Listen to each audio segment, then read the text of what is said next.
Cordial saludo, queridos compañeros, compañeros de lucha, compañeros de planeta. Vamos a analizar o a continuar mejor y vamos aquí a dar término a la introducción para luego proseguir a un tema un poco más amplio y profundo que se llama la cristiandad primitiva y su idea de Jesús. Por lo tanto, vamos a dar término a la introducción de este tema que venimos desarrollando, que es la actualidad del ser humano junto con su psiquis, con su cuerpo psíquico. Entonces, vemos que el niño y el hombre, en ellos persiste el desamparo al que acompaña su nostalgia por el Padre y los dioses, o el Dios. Ya en el hombre hay una nostalgia cuando es adulto por el padre que lo protegió cuando niño, y como ya no lo tiene, busca dioses, busca religiones o busca a Dios. Por lo tanto, los dioses siguen cumpliendo una triple finalidad. Debe exorcizar los terrores de la naturaleza. Debe reconciliar a los hombres con la crueldad del destino, particularmente tal como se muestra en la muerte. Y debe compensarlos por los padecimientos y privaciones que una vida civilizada en común ha impuesto sobre ellos. Padecimientos, privaciones que nos impone la sociedad. Por lo tanto, buscamos dioses para que nos satisfagan todas esas demandas emocionales que tenemos. Entonces, la religión desempeña también una triple función para la humanidad. Consuelo por las privaciones que impone la vida. Estímulo para aceptar emocionalmente su situación de clase.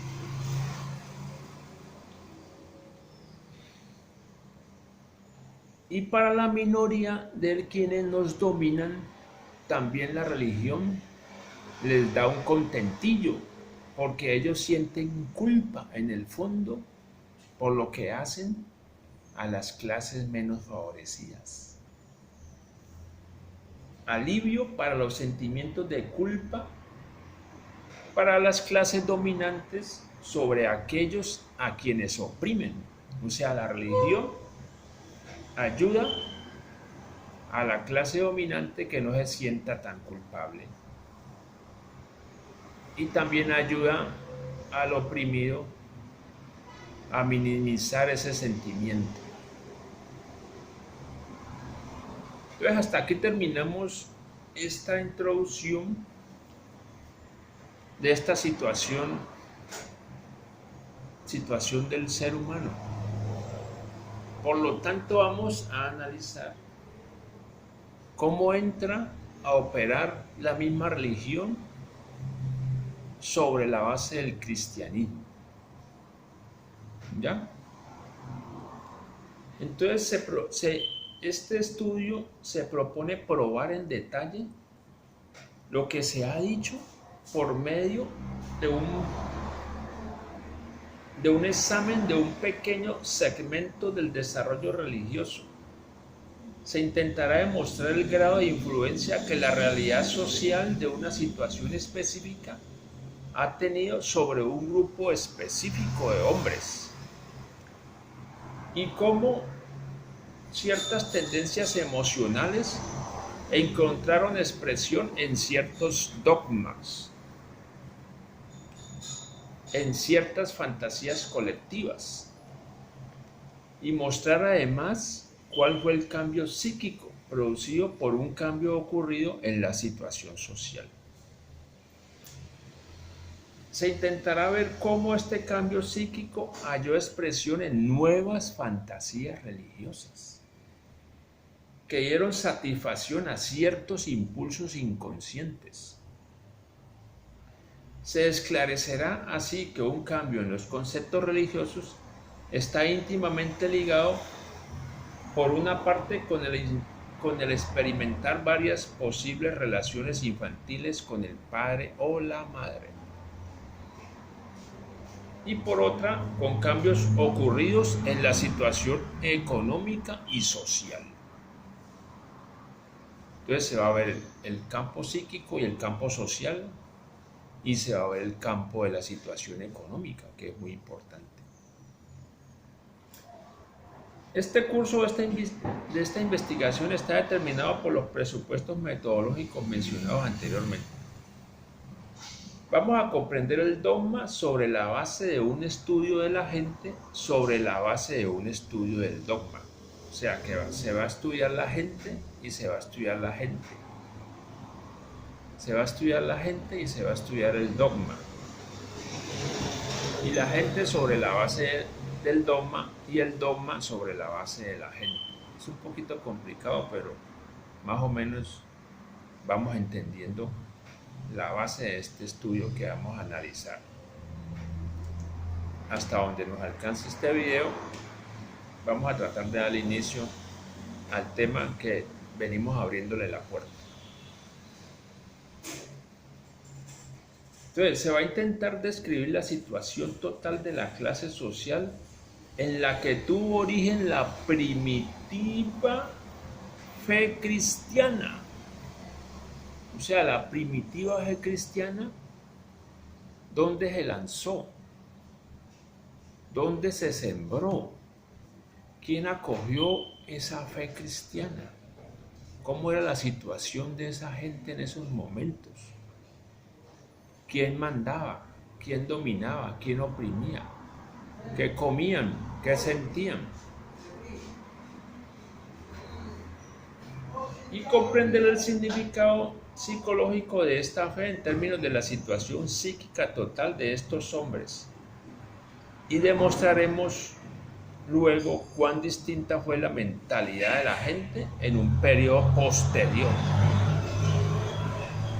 Primero, cuando inició la fe cristiana, que tenía cierta mentalidad, y luego vamos a ver la otra mentalidad más adelante, cómo se asumió dicha fe cristiana, dicho cristianismo. Eventualmente intentaremos comprender el significado inconsciente de la cristología, que cristalizó como producto final de un desarrollo de 3 centurias, o sea, 300 años. Nos referiremos principalmente a la fe cristiana primitiva hasta el dogma de Nicea. ¿Ya? Todo eso le va a hacer un estudio hasta el dogma de Nicea. Más adelante les voy a explicar lo que es el dogma de Nicea.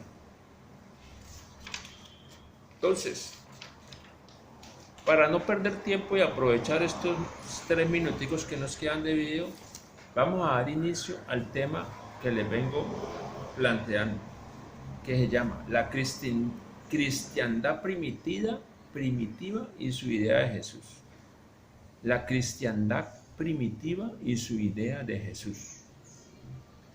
Entonces, toda tentativa de comprender el origen del cristianismo debe comenzar con una investigación de la situación económica, social, cultural y psíquica de sus primeros creyentes. Entonces, nos vamos a la Palestina. La Palestina era una parte del Imperio Romano y sucumbió a las condiciones de su desarrollo económico y social. El régimen de Augusto había significado el fin de la dominación de una oligarquía feudal.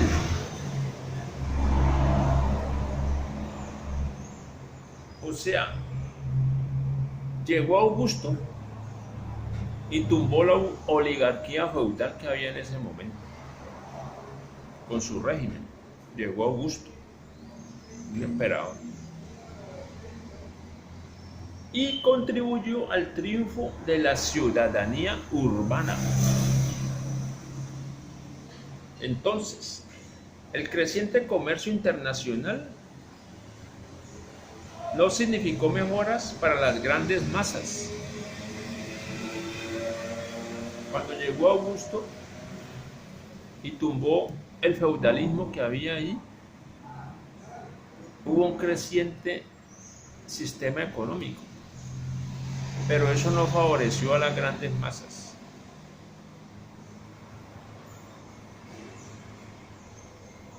Ni tampoco una mayor satisfacción de sus necesidades cotidianas. Tal actividad comercial interesaba únicamente al delgado estrato social de la clase pudiente. ¿Ya? Entonces tenemos que ese cambio, cuando Augusto tumbó el feudo, hubo un creciente comercio, pero no favoreció a las masas, favoreció a un delgado estrato social de la clase dominante. Entonces, un proletariado desocupado y hambriento poblaba las ciudades. Luego de Roma, Jerusalén era la ciudad que en proporción tenía mayor proletariado de esta clase. Primero estaba Roma, llena de esa gente, llena de proletariado, y luego estaba Jerusalén, que había bastante gente hambrienta.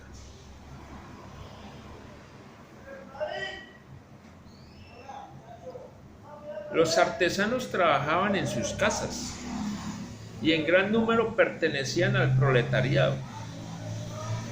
Estos hicieron fácilmente causa común con mendigos, obreros sin oficio y campesinos. El proletariado de Jerusalén estaba, por cierto, en una situación peor que la del proletariado romano. No gozaba de los derechos civiles romanos, y sus urgentes necesidades del estómago y del corazón eran provistas por los emperadores con grandes repartos de cereal y juegos y espectáculos. O sea, esa clase, los emperadores no repartían a ellos cereal, tampoco juegos ni espectáculos. Entonces vamos a dejar allí este video y luego vamos a continuar con el estudio. Ya vamos analizando más o menos dónde se desarrolló la primitiva fe cristiana, en qué campo fue cayendo, quiénes la tomaron y posteriormente quiénes se apoderaron de ese cristianismo. Por ahora, muchas gracias por su atención.